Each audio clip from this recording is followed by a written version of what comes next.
Hello and welcome to First Contact here on Locutors of Trek. We are your hosts, Devin and Dave, Hello. aka Plain Simple Tailors. Indeed. And tonight we are making first contact with editor, story consultant, all around cool person. We're guessing, we're just getting to know her. Heather Antos. Thanks Hey. for joining us, Heather. And possessor of wonderful wallpaper. Oh, thank you so much. I was going to mention that too because I'm a Indeed. flower guy. Thank you. Yeah, I like to keep it, bright and sunny here. Such as we I think- can this time of year. Well, we do what we Yeah. must. I think the downfall of wallpaper is kind of a tragedy, really. It's making a comeback. It is slowly making a comeback.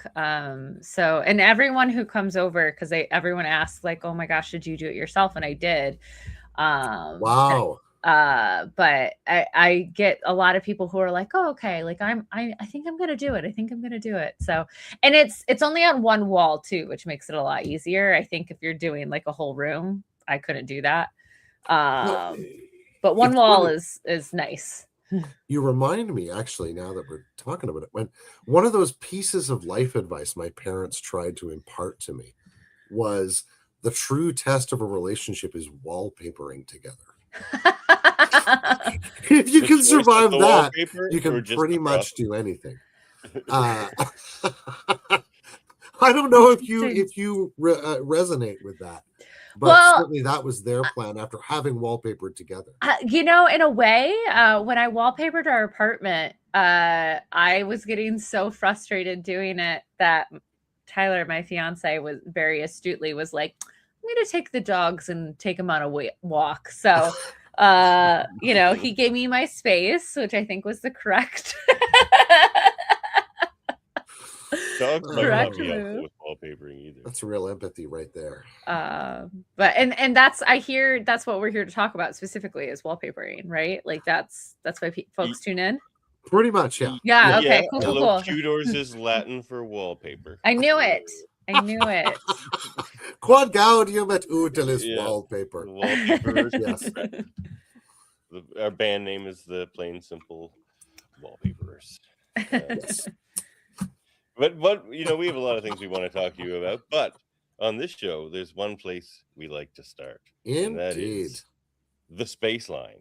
Are you ready for a quick rapid fire? It's how we get our baseline about, where you're at. A space line. Okay. Random goes. Okay. It has to go like Star Trek only. That my answers are Star Trek. Is Star Trek, yes. Okay. We'll talk to you about a lot of things here today. Okay. No, I want to make sure. I want to make sure I'm like. Yeah. We're gonna scope this correctly. That's right. Yep. Yeah. All right. Favorite show. Strange New Worlds. Favorite episode. Ad Astra per Astra. Oh, that's a great one. Favorite movie. Can I say two? I'm gonna say two. Yeah. Wrath of Khan, because I think that's just like my favorite holistically. But I will say, just given my millennialness, like 2009 is what got me like into the franchise. So it holds a very special place in my heart. I believe number 4 is Who's Your Captain? Myself. Yeah. What? I thought you were the president. Well, I have multiple titles in the line. Captain, whatever you want. It depends on which book you're reading, what they give me. Yeah, fair enough. Wow. Favorite character? Badgie. Villain? Badgie. Someone told me. It might get another Badgie. Favorite alien species? He's not really an alien species. No. He was a holodeck creation. Moopsie. What is that species? Is the species called Moopsie? It's like I think it's like a Yoda situation, right? The species is Yoda. Right. Planet you'd most like to visit? I mean, Risa. Oh, sure. 90% of our answers are Risa. I feel like that's everybody needs a vacation, right? Yeah, especially in space. A favorite ship? Ooh, the Titan. And Here's a question which sometimes requires explanation. I suspect it may not. Your biggest Herbert. My biggest Herbert. You get the reference, I take I it. do get the reference. I'm like, do I call it Boimler?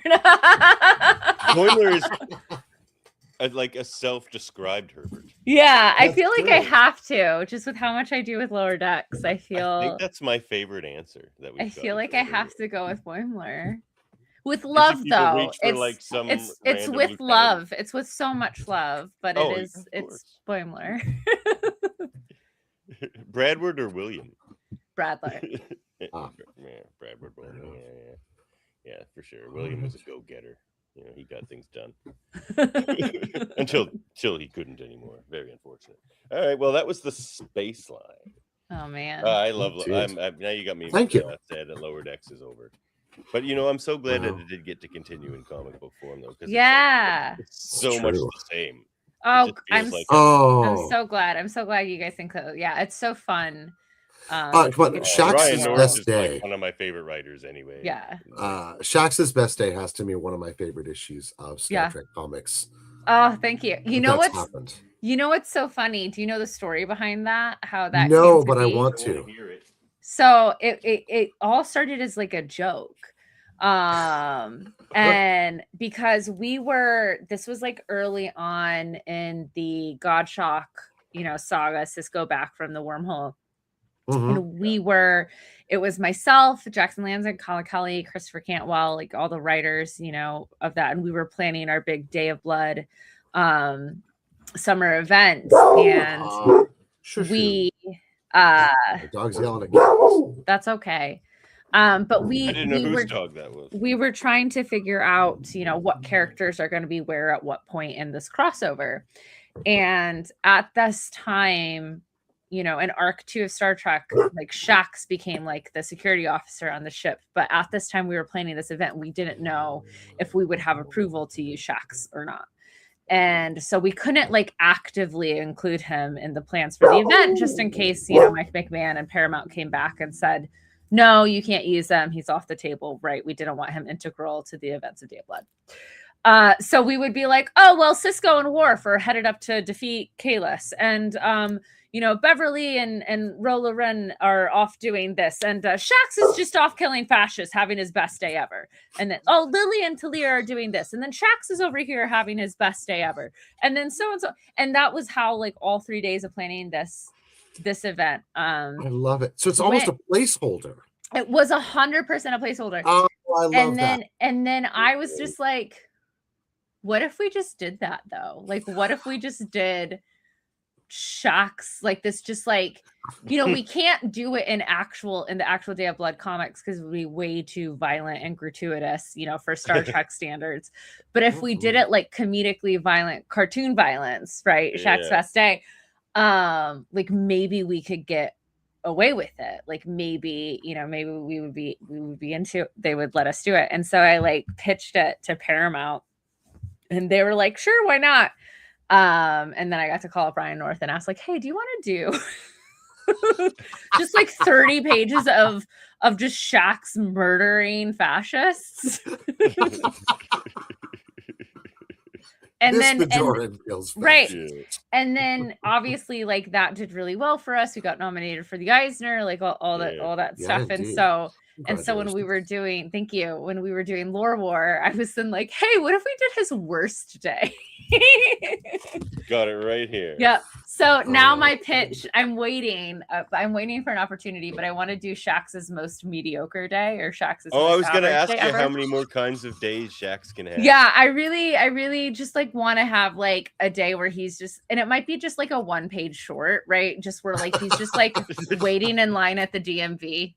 Just something like just so, like kind of meh. Oh yeah. I mean you could do like a Walter Mitty. Yeah. With Shaxxs very Walter Mitty. Increasingly irritated by this day. Yeah, he's just sitting there and he keeps like mistaking people for being a fascist, and then right before he's gonna do something, he's like, "Oh crap, I was no, yeah." As you do. Yeah, that'd be a good one. Oh, that's wonderful. Yeah. I have a kind of a esoteric question for you. Okay. I'll give you an kind of esoteric answer. not esoteric is probably the wrong word actually, but The degree of the ascendance. because arts and culture are under attack in our fair province of Nova Scotia right now, so it's kind of top of mind for me. Why is story and art important? Why? I mean, it helps embrace empathy and critical thinking. It shows different perspectives. It forces you to view the world differently, whether or not you want to. It forces you to view the world from a perspective other than your own. It forces you to put yourselves in situations that you might not ever encounter by choice or not. And, empathetic people are compassionate people who are more likely to say, hey, no, that's wrong, that's bad. The people who have critical thinking skills are tougher to control, and we live in, and not to get too grim, but we live in an authoritarianism timeline where it's folks want us to stay in our pecking order because that's what's best for them. So arts definitely help make things a little less black and white. There's a reason they go for the artists first. Yeah. Indeed. Yeah. Wow. That's a great answer. Indeed. Thank you for that. It leads, I mean, it makes me think of so many things. Of First Contact is the the name of the episode is, we still got a few years till 2063.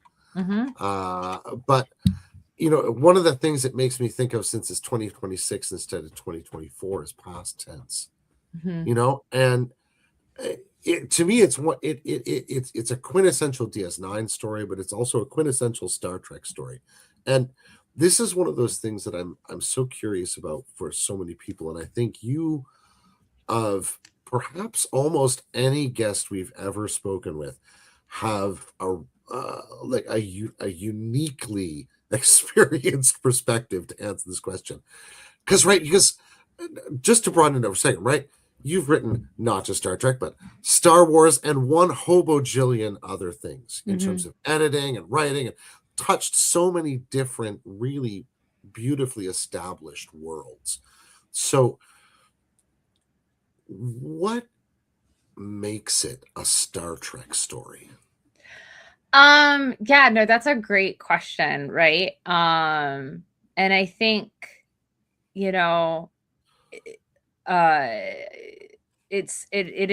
is truly about, like, there's a core of hope, right, and progress always at the center of every single Star Trek story, and that really is it. It's embracing humanity, finding that silver lining truly, and leading with compassion.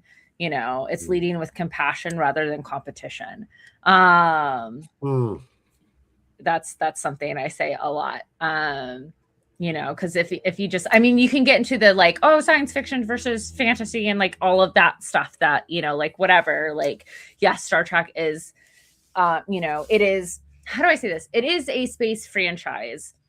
And at its core, it is science fiction, like, from, like, really truly at its core science fiction. But that doesn't mean that it can't also have espionage, and can't also have horror, and can't also have action, and can't also have romance, and all of those other things, right? And we see that a lot. But it is, Star Trek at its core is compassion, not competition.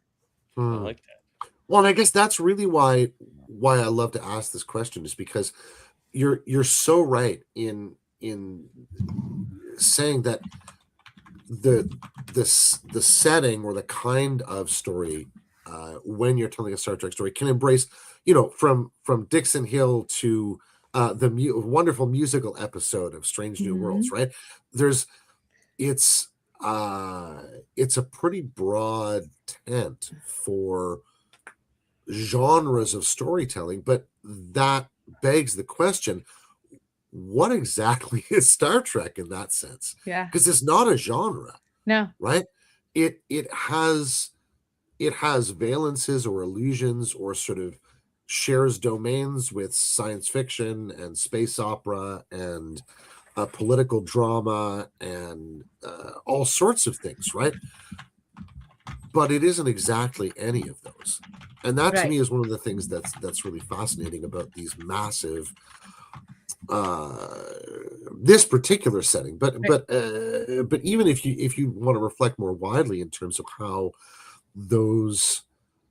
these wide franchise style settings that we have can become sort of the ground for oddly fertile and diverse genre storytelling. Yeah, no, I think that is definitely something, I often talk about when I'm bringing in new creators to Star Trek that might not have grown up with it or might not have like as personal of a connection to it or might not be its biggest fans, right? And it's the same approach, like, when I work on Marvel, when I work on Star Wars, when I work on any of the horror franchises I do, when I work, like whatever, it's less about the genre and more about understanding the core rules and mechanics of that universe, and Star Wars is very easy in that it's usually good versus evil, right? It's pretty straightforward that in any situation it is light side, dark side, good versus evil. And sometimes you do get into the conflicts of that gray area there, and that does in between good and evil, but that is still a story about good and evil at the end of the day, and right. And Star Trek, like I think just another like perfect example is this last year's Strange New Worlds episode Terrarium with Ortegas and the Gorn, right, on that planet. Like that's your compassion, not competition. Like just like in a nutshell, what that episode is, right? And I think you can really look at your favorite Star Trek episodes through time, and it does come down to the compassion these characters lead with, even in stressful, heightened life and death situations. It is compassion first. And that's what makes Star Trek Star Trek. Tamba his arms wide. Yeah, it really is. Yeah. Mm. Beautiful. Speaking what horror franchises are you working on? That's something I missed. Oh yeah, so I when I'm not on Star Trek, so I am actually also helping Freddy Krueger in the dream world. Yeah, well, not yet, but maybe one day. So I am actually the group editor on all of IDW Dark, so that is all of our horror stuff. So we're doing the Twilight Zone, we're doing Smile, we're doing Sleepy Hollow, we have A Quiet Place, Beneath the Trees Where Nobody Sees, Event Horizon. And then an original series that I helped develop, Exorcism at 1600 Penn, which the sequel, Exorcism at Buckingham Palace, actually comes out next week. So we've got a bunch of horror properties that we're telling stories in as well. And slowly bringing little bits of horror to Star Trek whenever I can. We had Christopher and Joe on who did Halloween. Yeah. Those were fun. Yeah, that was a fun one. Yeah, I mean, like now that like the Universal monsters are out there for public domain, it's like everybody has to play with those toys. Yeah. Like I even have a story. I have a Universal monster. Everyone's got it, but it's like, when does it reach saturation? Yeah. Well, the tricky thing, right, when it comes to that public domain, because like my job is IP all day long, right, and the rules of copyright and trademark and all of that is, yes, Frankenstein is public domain, but Frankenstein's design is trademarked. The universal design of Frankenstein is trademarked. So you can do a Frankenstein story, but it can't be the design from the Universal, same with Dracula. Sure, the sort of Boris Karloff. The Boris Karloff Frankenstein, that is trademarked. You cannot, you can, and so that's where the trickiness, comes in with all of that stuff, which is always really fun. I'm such a nerd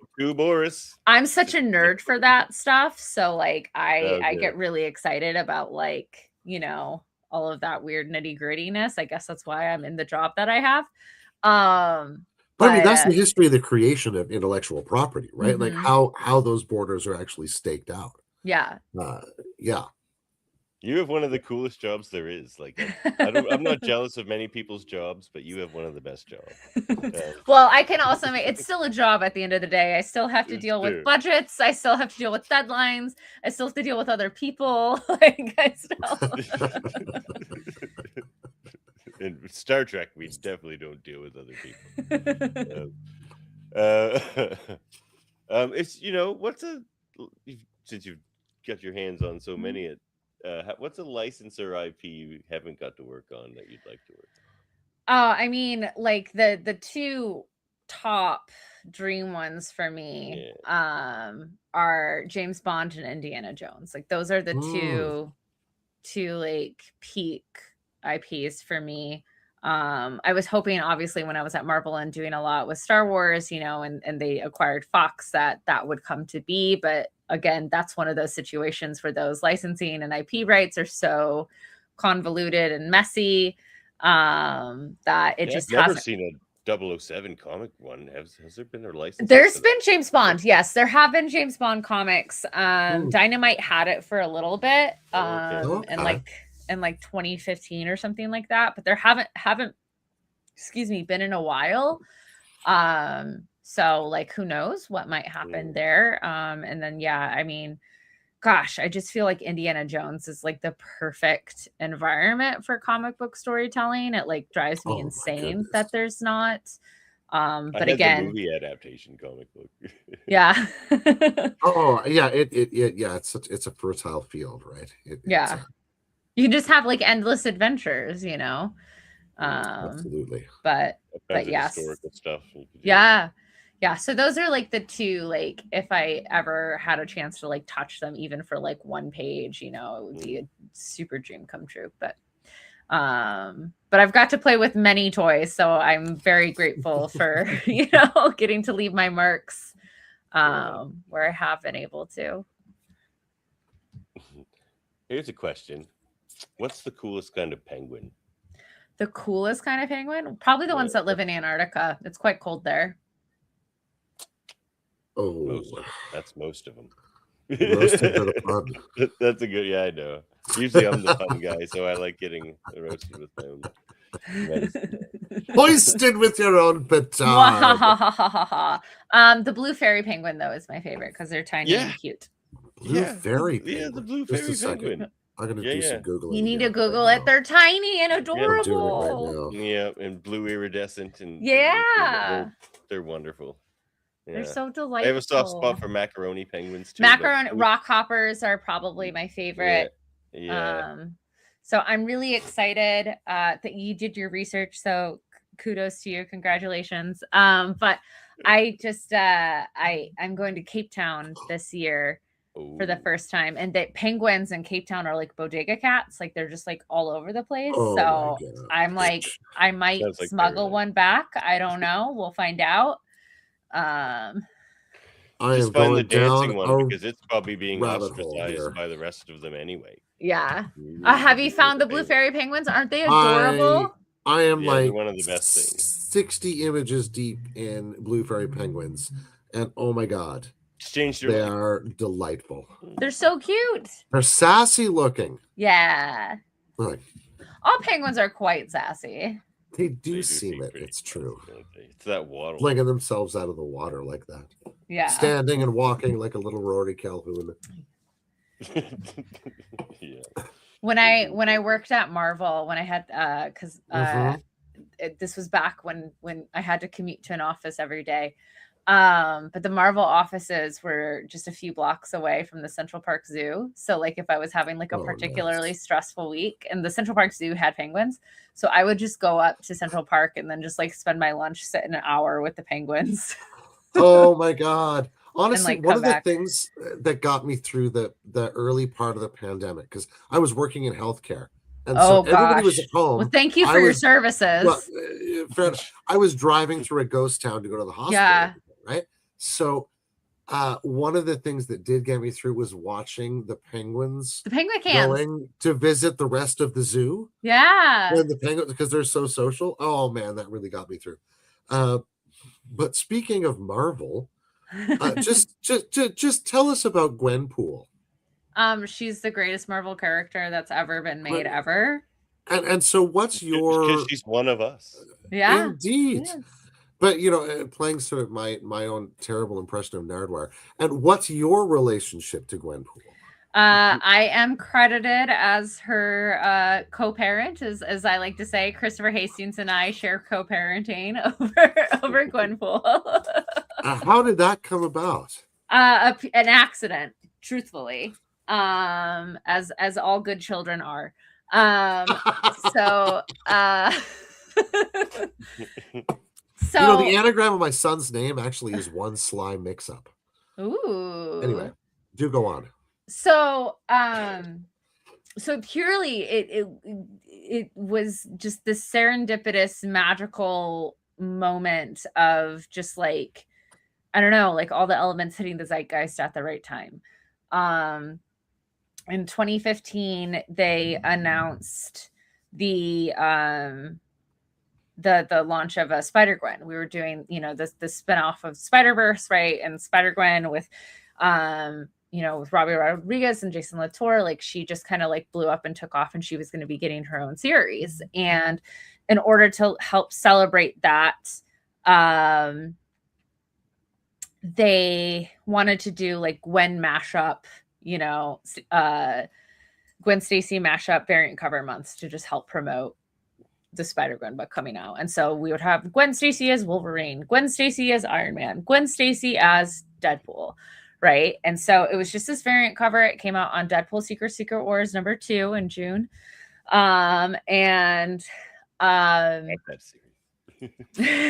Me too. I suspect and Chris Pachalo, just like, we gave him like Gwen Stacy as Deadpool, like that, just do a fun little Can't thing. go wrong there.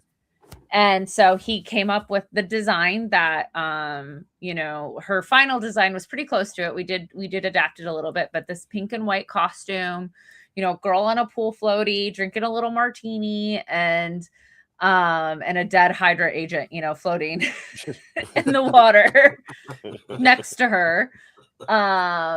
And we had never seen anything like what happened after that.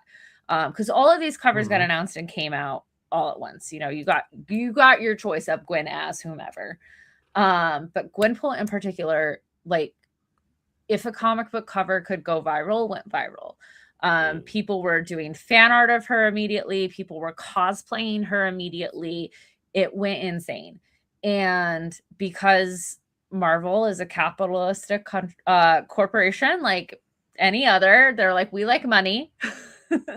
make her a real character, and it came to myself, Jordan White, who are in the Deadpool office, to do it, tasked with that. But we had a couple of tricky rules, because at that time, Deadpool was part of the X properties, which were owned by Fox. Fox had not yet been acquired. Right. So they don't want you to make more mutants. So we can't make another mutant. Yeah. She can't actually be related to Deadpool in any way, shape, or form. And Gwen Stacy is part of the Spider-Man franchise, which was under Sony at the time. And they didn't have the Tom Holland, right? They didn't have that whole agreement for those movies. Yeah, at that time, it's 2015. So it wasn't really like a purposeful ruse. Like, no, it wasn't like a ruse going in. It just had to be that way. It had to be that way. And she had to debut in order for Marvel to own her outright. Yeah. She had to debut in an entirely Marvel-owned comic, which is why she debuted in none other than Howard the Duck.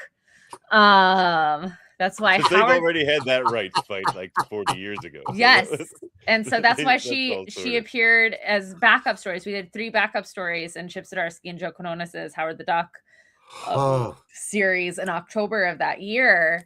That's a fun series too. It's super fun series. And so, we had done some work with Christopher Hastings a couple times.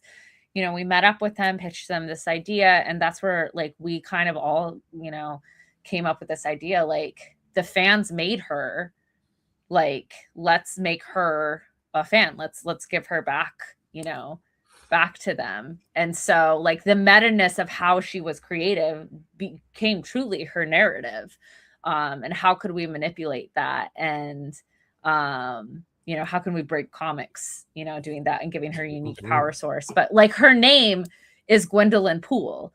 And so it was a joke that Ronnie, the costume maker, like heard Gwenpool and just assumed, oh, you're just a Deadpool, you know, that's why I'm gonna make your costume like that. But it's because like that's literally her name is Gwendolyn Poole. So yeah, it's super surreal, super wild. You know, to be a part of an original Marvel character that has kind of stood the test of time.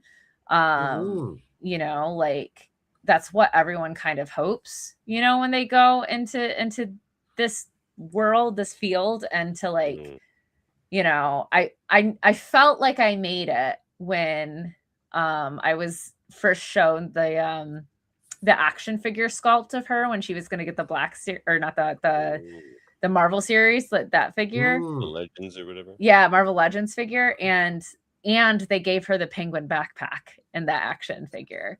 Because that was when we paired with Guri Hiro for the ongoing series, you know, they wanted to give her a cute backpack, and so I was like, can I be a penguin? Because I always like to sneak penguins into every comic that I work on, if you haven't been able to tell. And so they did. And so when the penguin backpack has made toys, like that's just like so wild to me. And like now she's in Fortnite, which is wild. Like Gwenpool is a skin that I can wear in Fortnite, you know, all of these things. It's so humbling and amazing and cool. And, you know, meeting the Gwenpool fans that I get to meet all over the world are just like, they're the kindest, sweetest, weirdest people. I love them so much. Yeah, she's been great to me, and it's wild to get to be a part of something so organic like that. From the ground up. Yeah. Indeed. It was a fun twist on the fourth wall thing. Yeah.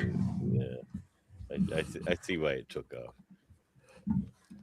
Yeah, so you know, one of our beloved X-Goons over on my X-Men show tells me you're a bit of an artist as well. Had you draw a Gwenpool for him at a Toronto Comic Con? Oh, I've drawn many a Gwenpool for people. So do you have any ambitions as far as writing or art in the comics field? No, I think people who write and draw full time are crazy and masochists and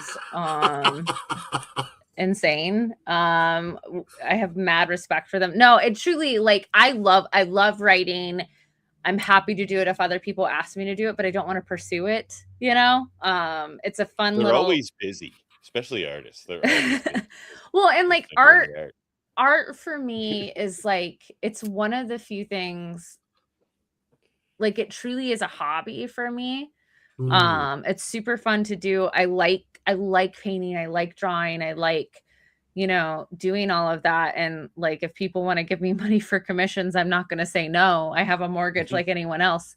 But like, I don't want it to become a job, because then it steals my joy, you know? And I'm very, very protective of that. Where like art is mine, and like, you know, all the prints or things that I do is because like I just wanted to draw this character. Not that I had to draw this character, you know. So, but every once in a while, you know, I've been asked to do a cover here and there for some friends for their projects, so I'll do that. But like, I have, as I tell all of my artist friends, I am not coming for your jobs. I have no interest in taking your job. Your jobs are so safe. Please get your jobs away from me. Drawing. That's a lovely kind of solidarity to practice, though, right? Yeah. Like I can love this and enjoy this and create value with it. Yeah. But it doesn't need to be. It doesn't need to be a hustle. As you said before, it's compassion, not competition. Yeah, it doesn't need to be a hustle. I feel like, you know, especially my generation, especially, is like everything needs to be a side hustle. Everything needs to be, you know, this could be your new influencer, whatever thing. And I'm just like, I'm tired. Right. I mean, like how much of ourselves do want we to enjoy actually something. need to commodify? Right. Can I just enjoy this? I think that's Yeah. exactly it. And again, if people want to give me money for the thing that I think is funny and stupid, then like, okay. Well, that's why we play music together. Sure. Like I we mean, do it rule for of fun, but acquisition number one right there. Right, you wanna pay us exactly. to play the music, we'll take your money. Exactly. Don't clap, just throw money. Yeah. Yes, exactly.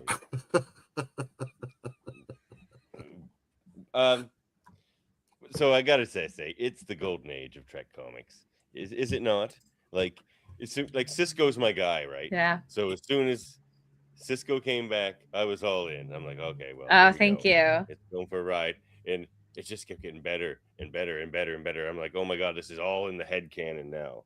So like, I'm a believer in head canon. Yeah. So, like, so if there's an episode that really sticks in your craw, The just get only rid thing of it. that's canon is what you give a shit about. That's it. Exactly, It's all fake. As I tell exactly. people and make people mad on the internet all the time, it's all made up. Like none of it Yeah. is real. I hate to That's break the it to beauty you. of stories. Yes. Exactly. It's all about the head canon, the story you want to keep in your head with these beloved characters, because people, that were getting there's a little grump on the internet about how this recent Starfleet Academy episode kind of decanonifies Except all it these comics that are didn't. happening, right? I Except agree it with you. didn't. I agree with Because you. if anyone had read the comic, all it said, or in the comic, it said the mission was going to be redacted from Starfleet record.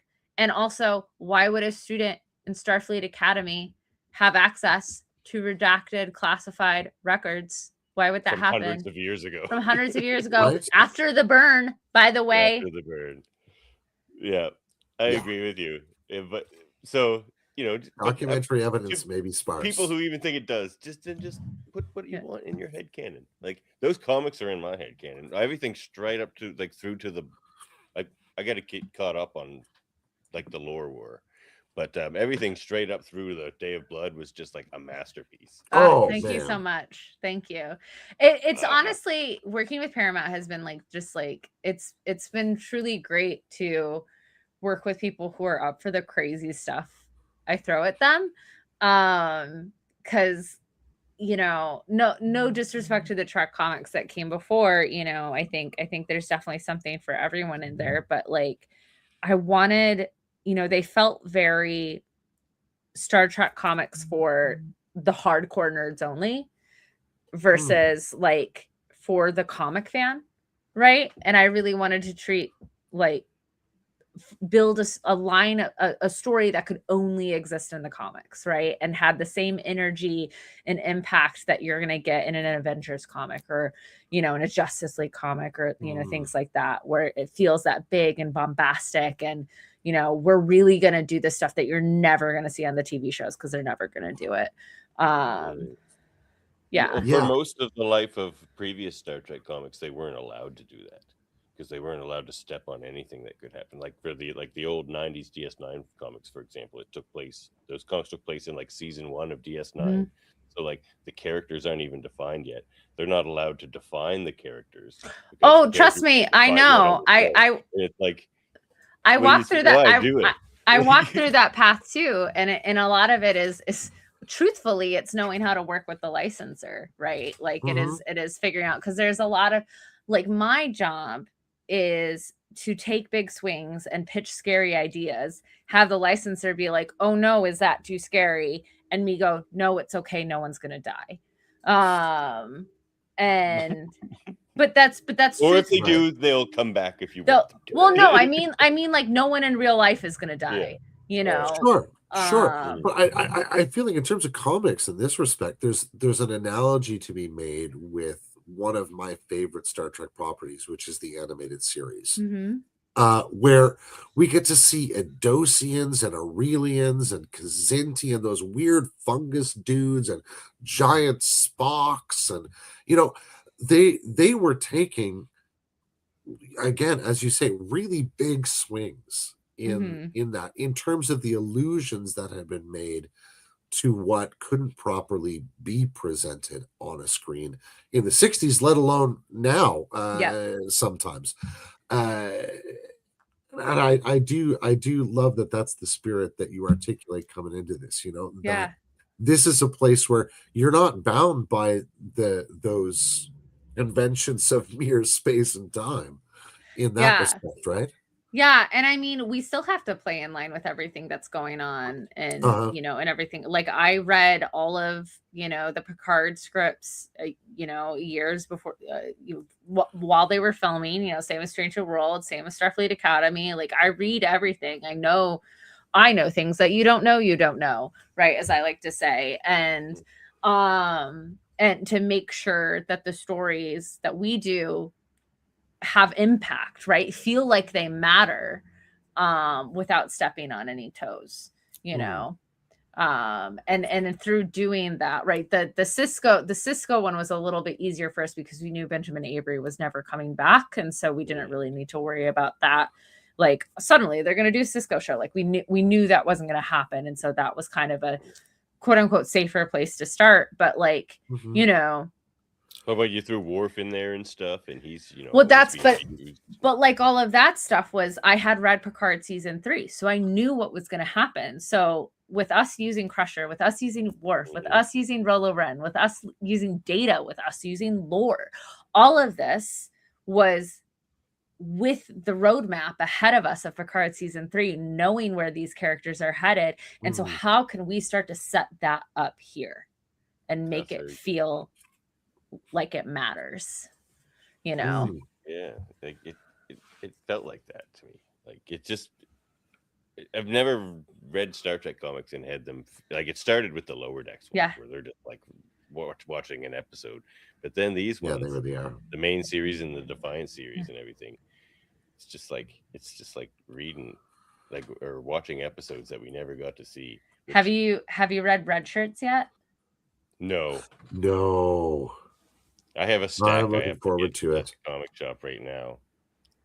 Yeah, I have what's the one with the new one with Uhura on the cover? I have that one waiting. Threads of Destiny right now. Threads of Destiny's waiting for me at the comic shop right now. My Voyager number 3 issue finally came in. It got lost in the shuffle, so I've had 4 and 5. That Voyager series is waiting good. for number 3. Oh, thank you. Well, we reviewed the first couple of issues and then had Susan and Tilly on the show. Oh, nice. Yeah. Oh yeah, they're awesome. Yeah. So I'm looking forward to finishing that, because we review some of these comics on our little Trekle Trunk show. There it is. Do you have any more questions for Heather there, Dave? Well, I mean, one of the ones that to me is it sort of in a way lines up with Davin's question about art from the beginning, but where did you get your start with science fiction, with Star Trek, with this kind of storytelling? It sounds crazy, but like, my mom says I like made my own comics before I knew what comics were. I've been like writing and drawing and telling my own stories my whole life. I won a lot of reading competitions as a kid, which is like I have 2 very nerdy claims to my childhood, and one is I won multiple reading competitions, not just one, several. And then I started a chess club in the 6th grade that still exists to this day in my elementary school, and I'm very proud of that. So my nerd cred is very real. Do you still play chess at a high level? I still play chess every day. Like every day. I play all the time. Yeah. So someone get me on the traders. That's all I have. But so I've always just been like so passionate about storytelling. I think it's so I like how every single person can have a different experience with story depending on their own perspectives meshed with the perspective of the story we're giving them. And then I love comics in particular because of how you can use the form to advance and progress that story. And with my experience on Deadpool and Gwenpool, and now what I've done with Warp Your Own Way, the interactive Lower Decks graphic novel that we did, the Oh, that Choose Your was Own Adventure. yeah. Like I always Another love. award winner. Yes. Oh my God. Choose Your Own Adventure. But like that's, I really like to play with the form and how can we use the form of comics to impact the story and your experience reading them. How can we continue to push that? And I just find it, I don't know, I like to gamify comics and in a weird way. Well, it's interesting you say that, because my background is way back in, when I was in my school days, was in classics. So I did a lot of time with Greek tragedy. Oh, Which amazing. when you look at it in context, when Aristophanes in one of his, I suppose, admittedly comedies, turns around and starts insulting members of the audience, and is saying, you got radished, you know what I'm talking about. It's such a wild, young, nascent art form at the time. And in many ways, I feel like comics is that in the 20th and 21st centuries. Yeah. It's characteristically, as much as film and photography characterize the late 19th and 20th centuries, oddly, the comic book as a sort of way of visually representing the film as breaking and controlling time and space is a 20th, 21st century production. Even the way it adapts to the scrolling of the phone screen and everything, right? I don't know if maybe that's too meta or not meta enough, but does that make sense to you as a way to think about it as a form? Kind of, yeah. I mean, I love meta and I love breaking it. I have a bunch of, it's funny, when I did Warp Your Own Way and how insane that was, because I knew for years I wanted to do a Choose Your Own Adventure graphic novel just because I haven't seen it done before, and like I grew up reading Choose Your Own Adventure. Oh, come on, Steve Jackson games. I read those. I read the Goosebumps ones. I read there was like a young adult series where like, do you go to college or do you not go to college? And like one of the options was you died in a Wendy's parking lot, very uplifting stuff, but it left an impact on me. Better than dysentery on the Oregon Trail. Basically, it was basically that, right? And like I had never really seen it done in comics before. And now I know why. It nearly killed me. 200 pages of visual Choose Your Own Adventure is insane, let alone a Choose Your Own Adventure where there is a correct path that you have to figure out through reading the book and dying a bunch of times, that there is actually a correct, route to take. And luckily Ryan North has one of those unique minds, because he was doing that anyway. Well, but that was the thing. That was the thing. I had pitched it to him specifically. Like I had this idea and like working, on Lower Decks, I was like, oh, I think this was Star Trek. I think this is the thing. I think this is the one where I can do it with this, right? And like Ryan North is a super busy guy. He's very wanted. He's all, doing a bunch of stuff all over the place. And I'll never forget when I pitched it to him. It's like, I have this idea. I think you're the perfect one to do it. And he sits on the call with me and he goes, huh. And that's how I knew I got him, was because like he was starting to think about it. Yep, exactly. Oh yeah. Exactly. So I have a bunch of, I did a Deadpool comic where you have to roll a die and the die tells you what page to turn to and all sorts of stuff. And so I have some other like super, super crazy ideas like that I want to do. I just have to find the right creators who are up for that challenge, because it's not easy indeed to do, but it is, I think it's a fun challenge, and it makes it such a, a personal experience for the reader, to get to do that.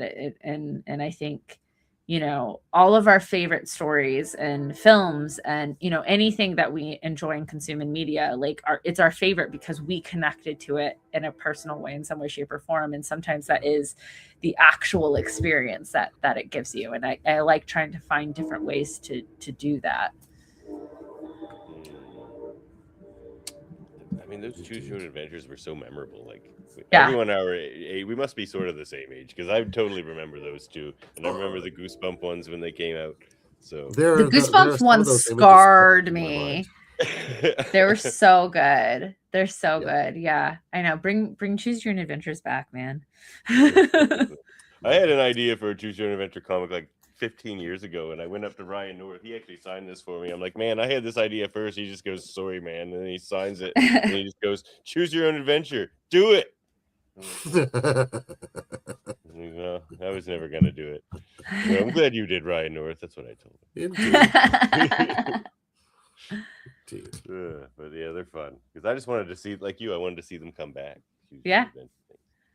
Yeah, for sure. Yeah. It's a great way to play with a book. It is. You know? Yeah. Yeah. Indeed. Well, you know what happens in Starfleet Academy at the end of this season. I do. I know what happens in season 2. Ooh. Oh my goodness. I know. See, that's why I say you have the best job, right? No. As I say, I know things that you don't know. You don't know. Ooh. Yeah. Ooh. That's I want to pick your brain a little, but I won't. I'll just watch it for myself. You can try. I've been doing this such a long time. No. I have such a good poker face with this stuff, and I love trolling. I'm getting false answers. So. Anytime you want to feed us a pack of lies for fun, and then see us get proved wrong while we stick to it. I just, you know, like I started Star Wars right when like Force Awakens and all of that stuff was coming out. So that was all the hype. Everyone had theories and speculations and all this stuff all the time. And so I would just be in like, you know, my friends' group chats and just be like, oh, that's a really interesting theory. And they're just like, how do I take that? What does that mean? You know? Am I wrong? Am I right? Like what does that mean? I can neither confirm nor deny. Right. I'm just like, oh yeah, that's an interesting thought. How do we get longer Star Trek seasons? Like, I'm sad that Star Trek. Well, I love that show so much. That's just a symptom of streaming, unfortunately, which I hate. That is a thing that is a lot of times like when I read, you know, like when I read Picard, when I read Strange New Worlds, when I read, you know, Starfleet Academy, like there's so much stuff that I love about it, but like usually the larger complaints I have are not about the material itself, right? It's not about like the storylines or, you know, whatever. It's usually about like, well, what gets resolved in this one episode, right? This big conflict that starts and finishes in this one episode would be like half a season and like a, you know, in your traditional 20 to 30 episode season on TV and like, so that's my biggest complaint, but that's a complaint of just like streaming in general. That's, you know, that's not structure of the industry. Yeah, that's not a Star Trek problem. That's an every TV show problem. Yeah, it's true. That's true. Yeah. Well, is there anything you want to hype that we haven't talked about already? I mean, we did just announce our new flagship Star Trek series that will be coming this September. Captain 7 of 9, Jack Crusher, Crash LaForge are back on the Enterprise G, and they are leaving the known galaxy. The Federation is sending them out into non-Federation space. So no one there knows who Starfleet is, nor do they give a flying fuck what Starfleet is.